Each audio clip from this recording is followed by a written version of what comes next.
Primeiro livro dos Reis. Capítulo 4.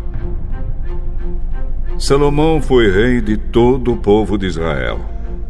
Os seus altos funcionários foram estes: sacerdote Azarias, filho de Zadoque; escrivães Eliorefe e Aías, filho de Sisá; conselheiro do rei Josafá, filho de Ailude; comandante do exército Benaías, filho de Joiada; sacerdotes Sadoque e Abiatar; chefe dos administradores dos distritos Azarias, filho de Natã; conselheiro particular do rei, o sacerdote Zabude, filho de Natã; encarregado dos servidores do palácio Aizar; encarregado dos trabalhadores forçados Adonirão, filho de Abda. Salomão nomeou 12 homens como administradores dos distritos de Israel. Eles forneciam alimentos dos seus distritos para o rei e o seu palácio, e cada um deles tinha o dever de fazer isso durante um mês do ano.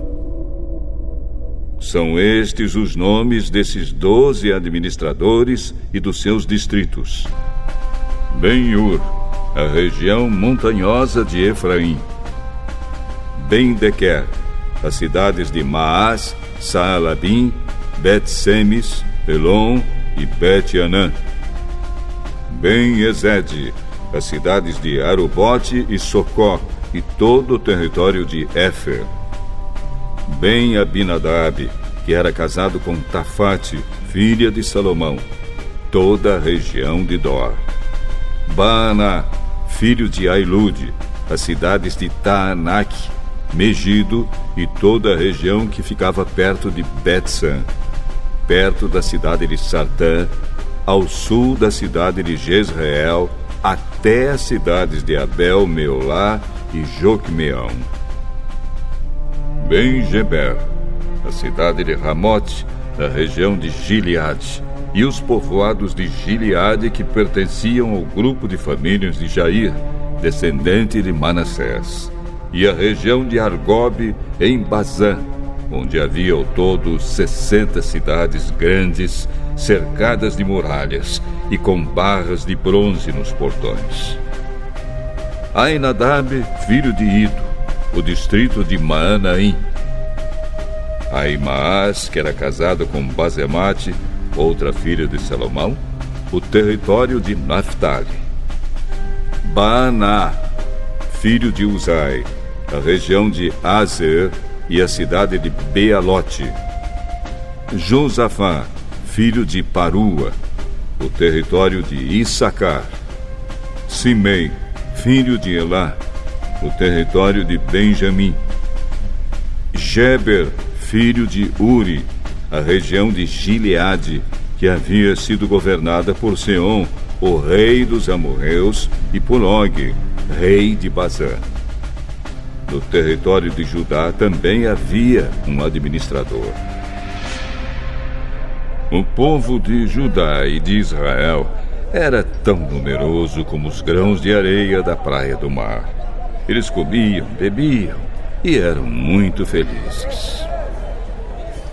Do reino de Salomão faziam parte todas as nações que havia desde o rio Eufrates até a terra dos filisteus e até a fronteira do Egito. Esses reinos pagavam impostos a Salomão e foram dominados por ele durante toda a sua vida. Os mantimentos que Salomão precisava todos os dias eram 3.000 quilos de farinha de trigo e 6.000 quilos de farinha de outros cereais, 10 bois gordos, 20 bois de pasto e 100 carneiros, fora veados, gazelas, corços e aves domésticas. Salomão dominava toda a região a oeste do rio Eufrates, desde Tifsa, no Eufrates, até a cidade de Gaza, no litoral do mar Mediterrâneo. Todos os reis a oeste do Eufrates eram dominados por ele, e ele estava em paz com todos os países vizinhos.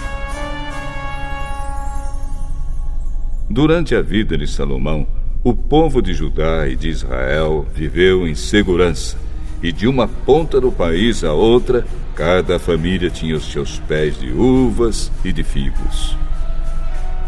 Salomão tinha 4.000 baias para os cavalos dos seus carros de guerra e 12.000 cavalos de cavalaria.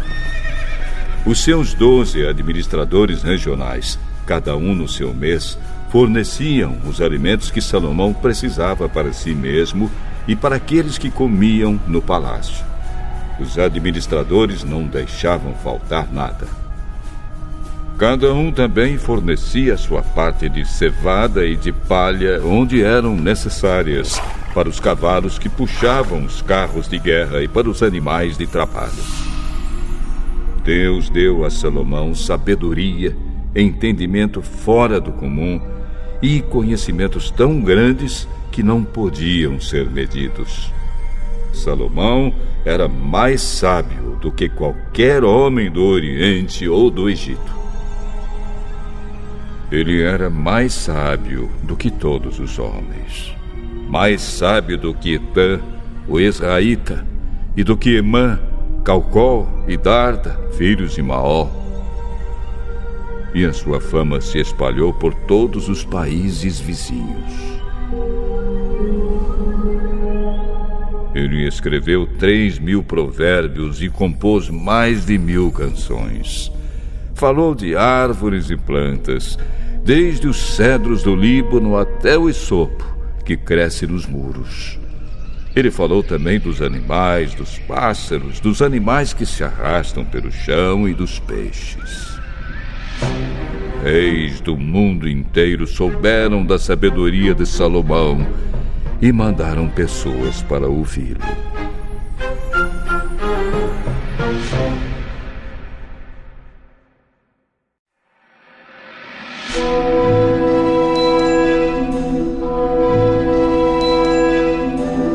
Primeiro livro dos Reis, capítulo 5. Hirão, rei de Tiro, sempre havia sido amigo de Davi. Quando soube que Salomão era o rei em lugar do seu pai, enviou embaixadores a ele.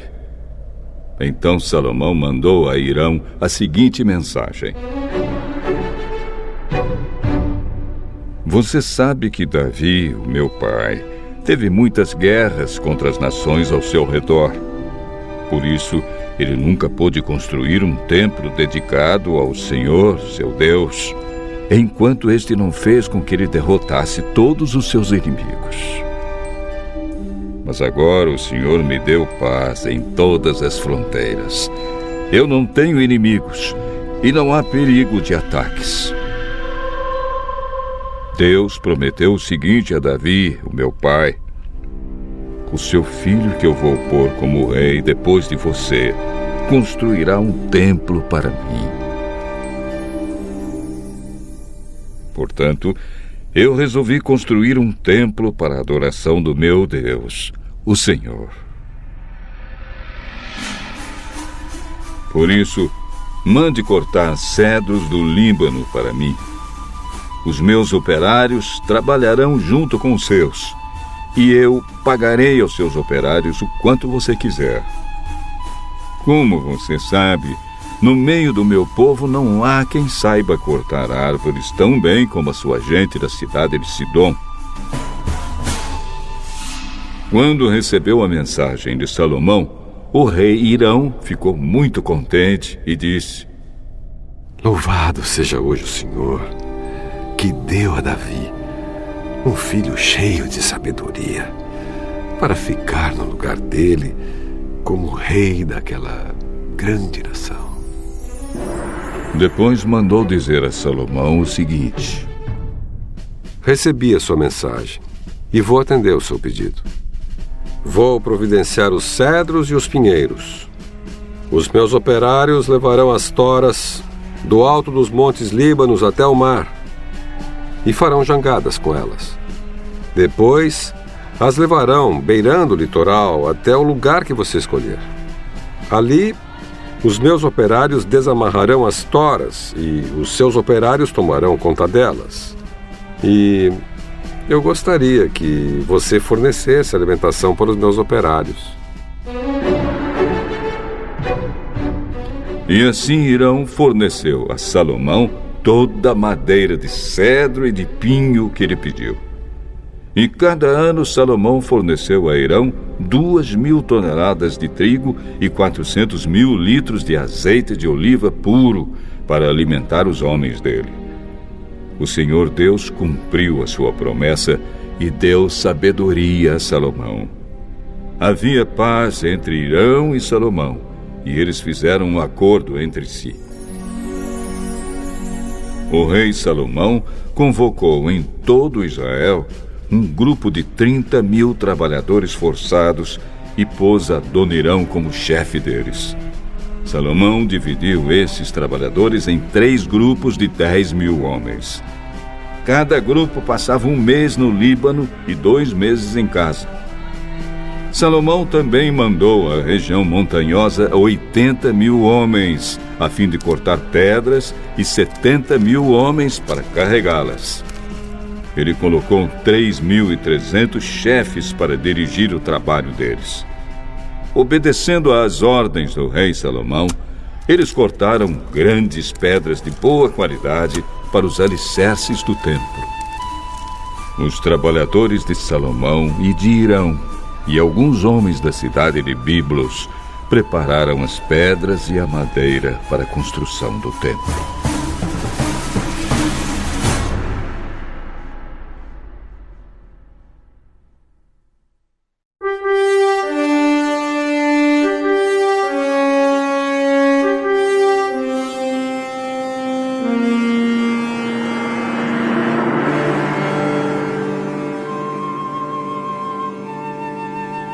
Carta de Paulo a Tito, capítulo 1. Eu, Paulo, servo de Deus e apóstolo de Jesus Cristo, escrevo esta carta. Eu fui escolhido e mandado para ajudar a tornar mais forte a fé que o povo de Deus tem e para fazer com que eles conheçam a verdade ensinada pela nossa religião, que se baseia na esperança de recebermos a vida eterna. Deus, que não mente, nos prometeu essa vida antes da criação do mundo. E no tempo certo, Ele a revelou na sua mensagem. Essa mensagem foi entregue a mim, e eu a anuncio por ordem de Deus, o nosso Salvador. Escrevo a você, Tito, meu verdadeiro filho na fé, esta fé que é sua e minha. Que a graça e a paz de Deus, o Pai, e de Cristo Jesus, o nosso Salvador, estejam com você. Eu o deixei na ilha de Creta para que você pusesse em ordem o que ainda faltava fazer e para nomear em cada cidade os presbíteros das igrejas. Lembre das minhas ordens. O presbítero deve ser um homem que ninguém possa culpar de nada. Deve ter somente uma esposa. Os seus filhos devem ser cristãos e não ter fama de maus ou desobedientes. Pois aquele que tem a responsabilidade do trabalho de Deus, como bispo, deve ser um homem que não possa ser culpado de nada. Não deve ser orgulhoso, nem ter mau gênio. Não deve ser chegado ao vinho, nem violento, nem ganancioso. Deve estar disposto a hospedar pessoas na sua casa e deve amar o bem. Deve ser prudente, justo, dedicado a Deus e disciplinado. Deve se manter firme na mensagem que merece confiança e que está de acordo com a doutrina. Assim ele poderá animar os outros com o verdadeiro ensinamento e também mostrar o erro dos que são contra esse ensinamento. Pois existem muitos, principalmente os que vieram do judaísmo, que são revoltados e enganam os outros com as suas tolices. É preciso fazer com que eles parem de falar, pois estão atrapalhando famílias inteiras por ensinarem o que não devem, com a intenção vergonhosa de ganhar dinheiro. Foi justamente um deles, um profeta da ilha de Creta, quem disse: os cretenses só dizem mentiras. São como animais selvagens. São uns preguiçosos que só pensam em comida. E ele tinha razão quando disse isso. Portanto, você tem de repreender duramente esses falsos mestres para que sejam sadios na fé e parem de dar atenção a histórias inventadas por judeus e a ensinamentos humanos que vêm de pessoas que rejeitam a verdade. Tudo é puro para os que são puros, mas nada é puro para os impuros e descrentes, pois a mente e a consciência deles estão sujas. Eles dizem que conhecem a Deus, mas o que eles fazem mostra que isso não é verdade. Estão cheios de ódio, são rebeldes e não são capazes de fazer nenhuma coisa boa.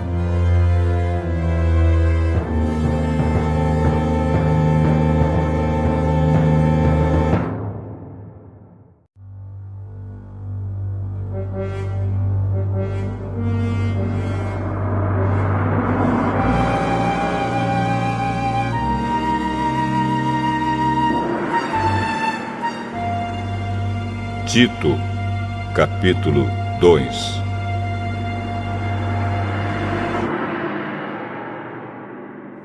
Mas você, Tito, ensine o que está de acordo com a doutrina verdadeira. Ensine os mais velhos a serem moderados, sérios, prudentes e firmes na fé, no amor e na perseverança. Aconselhe também as mulheres mais idosas a viverem como devem viver as mulheres dedicadas a Deus. Que elas não sejam caluniadoras nem muito chegadas ao vinho. Que elas ensinem o que é bom, para que as mulheres mais jovens aprendam a amar o marido e os filhos, e a ser prudentes, puras, boas donas de casa e obedientes ao marido, a fim de que ninguém fale mal da mensagem de Deus. Aconselhe também os homens mais jovens a serem prudentes. Você mesmo deve ser, em tudo, um exemplo de boa conduta. Seja sincero e sério quando estiver ensinando. Use palavras certas, para que ninguém possa criticá-lo e para que os inimigos fiquem envergonhados por não terem nada de mal a dizer a nosso respeito. Que os escravos obedeçam aos seus donos e os agradem em tudo. Que não sejam respondões, nem roubem os seus donos. Pelo contrário, que eles mostrem que são sempre bons e fiéis em tudo o que fazem. Desse modo, por causa das coisas que eles fizerem, todos falarão bem da doutrina a respeito de Deus, o nosso Salvador. Pois Deus revelou a sua graça para dar a salvação a todos. Essa graça nos ensina a abandonarmos a descrença e as paixões mundanas e a vivermos neste mundo uma vida prudente, correta e dedicada a Deus, enquanto ficamos esperando o dia feliz em que aparecerá a glória do nosso grande Deus e Salvador Jesus Cristo. Foi Ele quem se deu a si mesmo por nós, a fim de nos livrar de toda maldade e de nos purificar, fazendo de nós um povo que pertence somente a Ele e que se dedica a fazer o bem. Ensine essas coisas e use toda a sua autoridade para animar e também para repreender os seus ouvintes. e que ninguém despreze você.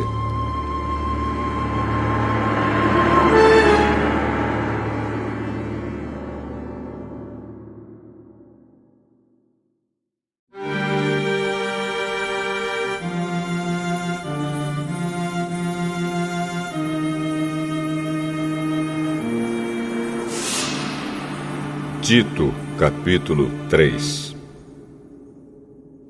Recomende aos irmãos que respeitem as ordens dos que governam e das autoridades, que sejam obedientes e estejam prontos a fazer tudo o que é bom.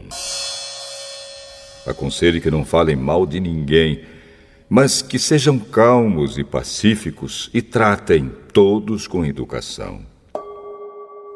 Pois antigamente nós mesmos não tínhamos juízo e éramos rebeldes e maus. Éramos escravos das paixões e dos prazeres de todo tipo e passávamos a nossa vida no meio da malícia e da inveja. Os outros tinham ódio de nós e nós tínhamos ódio deles. Porém, quando Deus, o nosso Salvador, mostrou a sua bondade e o seu amor por todos, Ele nos salvou porque teve compaixão de nós e não porque nós tivéssemos feito alguma coisa boa. Ele nos salvou por meio do Espírito Santo, que nos lavou, fazendo com que nascêssemos de novo e dando-nos uma nova vida. Deus derramou com generosidade o seu Espírito Santo sobre nós, por meio de Jesus Cristo, o nosso Salvador. E fez isso para que, pela sua graça, nós sejamos aceitos por Deus e recebamos a vida eterna que esperamos. Esse ensinamento é verdadeiro. Quero que você, Tito, insista nesses assuntos para que os que creem em Deus se interessem em usar o seu tempo fazendo o bem. Isso é bom e útil para todos. Mas evite as discussões tolas, as longas listas de nomes de antepassados, as brigas e os debates a respeito da lei dos judeus. Essas coisas são inúteis e sem valor. Se uma pessoa causar divisões entre os irmãos na fé, aconselhe essa pessoa 1 ou 2 vezes, mas depois disso não tenha nada mais a ver com ela. Pois você sabe que uma pessoa como esta abandonou completamente o Evangelho e os seus pecados provam que ela está errada. Quando eu lhe mandar o irmão Ártemas ou o irmão Tíquico, faça o possível para ir se encontrar comigo na cidade de Nicópolis, pois resolvi passar o inverno lá. Ajude o advogado Zenas e também Apolo em tudo que você puder, a fim de que eles tenham o que precisarem para a viagem. Que a nossa gente aprenda a usar o seu tempo fazendo o bem e ajudando os outros em caso de necessidade, para que assim a vida da nossa gente seja útil. Todos os que estão comigo mandam saudações a você. Dê saudações aos nossos amigos na fé. Que a graça de Deus esteja com todos vocês.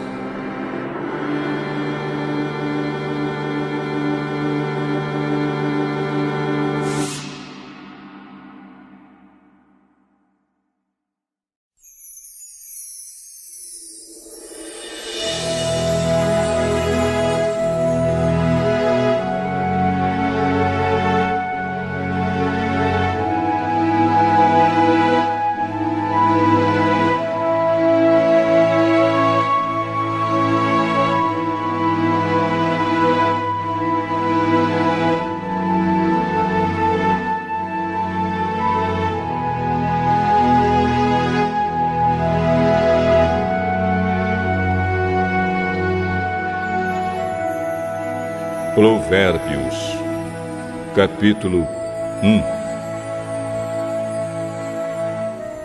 Provérbios de Salomão, filho de Davi e rei de Israel.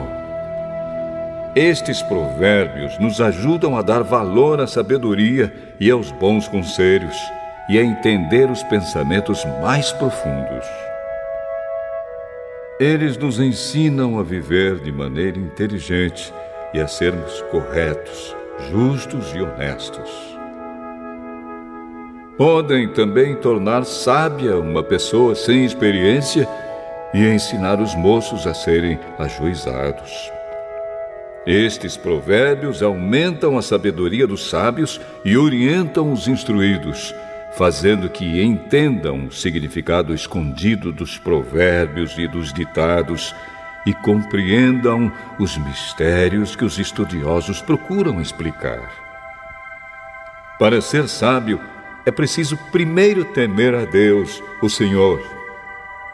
Os tolos desprezam a sabedoria e não querem aprender. Meu filho, escute o que o seu pai ensina e preste atenção no que a sua mãe diz. Os ensinamentos deles vão aperfeiçoar o seu caráter, assim como um belo turbante ou um colar melhoram a sua aparência. Filho, se homens perversos quiserem tentar você, não deixe. Eles poderão dizer: venha, vamos matar alguém. Vamos nos divertir atacando pessoas inocentes. Estarão vivas e com saúde quando as encontrarmos, mas nós acabaremos com elas. Acharemos todo tipo de riquezas e encheremos as nossas casas com as coisas roubadas. Venha com a gente, que nós repartiremos o que roubarmos. Filho, não ande com gente dessa laia. Fique longe deles. Eles têm pressa de fazer o mal e estão sempre prontos para matar. Não adianta amar uma arapuca enquanto o passarinho estiver olhando. No entanto, esses homens estão preparando uma armadilha onde eles mesmos morrerão. O que acontece com quem fica rico por meio da violência é isto: acaba sendo morto. Escutem, a sabedoria está gritando nas ruas e nas praças, nos portões das cidades e em todos os lugares onde o povo se reúne. Ela está gritando alto, assim: gente louca, até quando vocês continuarão nesta loucura? Até quando terão prazer em zombar da sabedoria? Será que nunca aprenderão? Escutem quando eu os corrijo. Eu darei bons conselhos e repartirei a minha sabedoria com vocês. Eu chamei e convidei, mas vocês não me ouviram e não me deram atenção. Vocês rejeitaram todos os meus conselhos e não quiseram que eu os corrigisse. Assim, quando estiverem em dificuldades, eu rirei. E quando o terror chegar, eu caçoarei de vocês. Zombarei de vocês quando o terror vier como uma tempestade, trazendo fortes ventos de dificuldades. Eu rirei quando estiverem passando por sofrimentos e aflições. Então vocês me chamarão, mas eu, a sabedoria, não responderei. Vão procurar por toda parte, porém não me encontrarão. Vocês não quiseram a sabedoria e sempre se recusaram a temer a Deus, o Senhor.